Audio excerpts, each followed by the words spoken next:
Hey guys, Jim from Import Image Racing, and welcome to part 2 of our Power Pack series for the VB chassis WRX. Today we're going to be focusing on the intercooler and charge pipe, so stick around.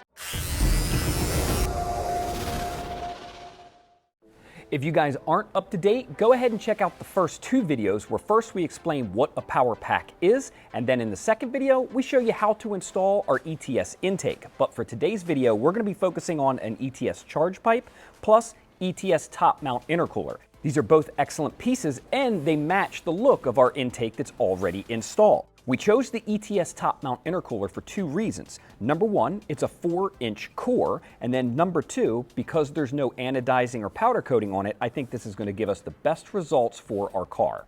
So let's jump right into the install and get this stuff on the car. Since we are going to be disconnecting some electrical connectors from the fan assembly, we're going to go ahead and disconnect the negative terminal from the battery. With a flathead screwdriver, we're going to remove the 2 plastic push pins from the air duct. To remove the coolant fan, we're going to have to relieve this connector, and this connector. So we're going to go ahead and push in on the connector, press the release tab, and pull out. Once all 3 connectors have been released, loosen and remove these 2 10mm bolts. Gently lift and remove the fan assembly. Loosen and remove the 12mm bolt that attaches the factory charge pipe to the front engine cover. With the pick tool, we can now remove the 2 quick disconnects. One is right here, and the other is right here. You don't have to fully remove the clip, but you do have to lift the clip up in order to remove the quick disconnect.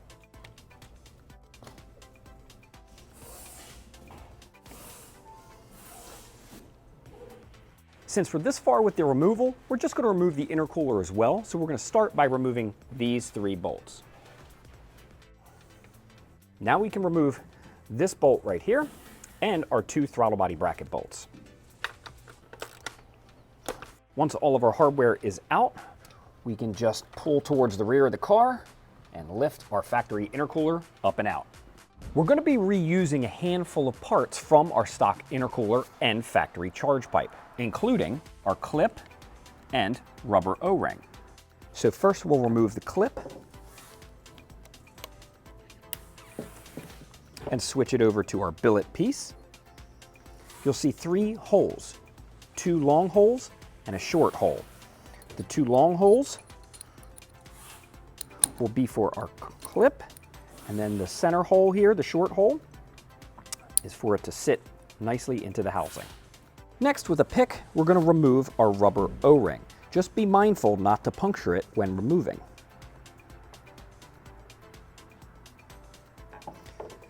Then we can swap the O-ring to our new billet housing.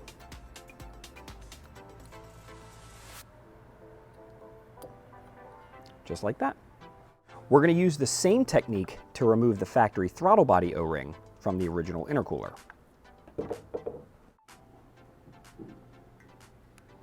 Now we can transfer over the rest of our factory charge pipe to the new intercooler by loosening and removing these 3 12mm bolts.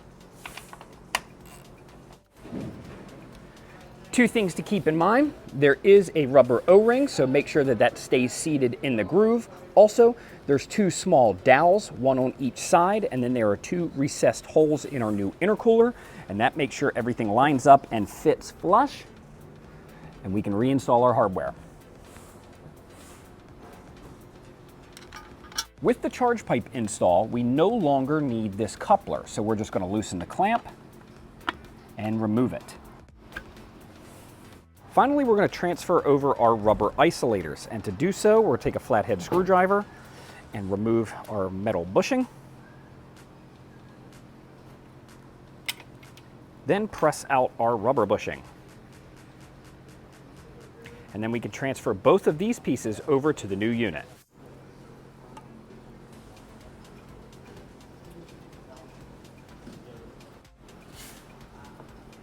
After lubing up our factory throttle body O-ring, we can go ahead and reinstall our intercooler.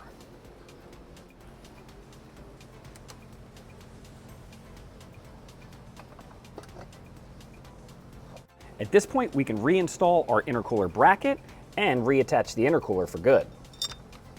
ETS also provides you with one piece of short hardware for this particular mounting point.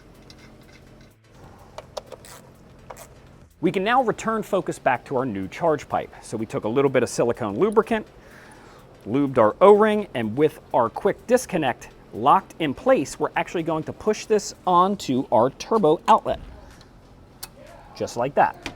In our ETS charge pipe kit, you're going to find two couplers. The coupler with the smallest diameter hole is going to go down onto our turbo inlet. Before installing our silicone, preload your small T-bolt clamp with the T-bolt facing the front of the vehicle. Next, we're going to install one of our 67 to 75 millimeter clamps on top of our silicone. We can now install the charge pipe with the bracket facing down. Preload the remaining clamps onto our remaining silicone and then apply it onto the pipe.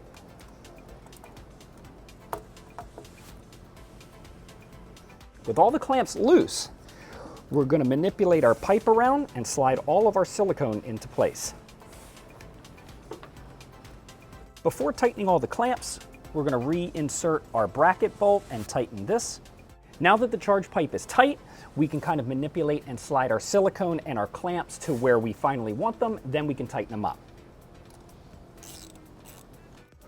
All of our clamps and hardware are tight, so we're going to be putting the fan back in, we're going to be putting our air duct back in and reconnecting the battery, but while I'm doing that, take a look at our new charge pipe.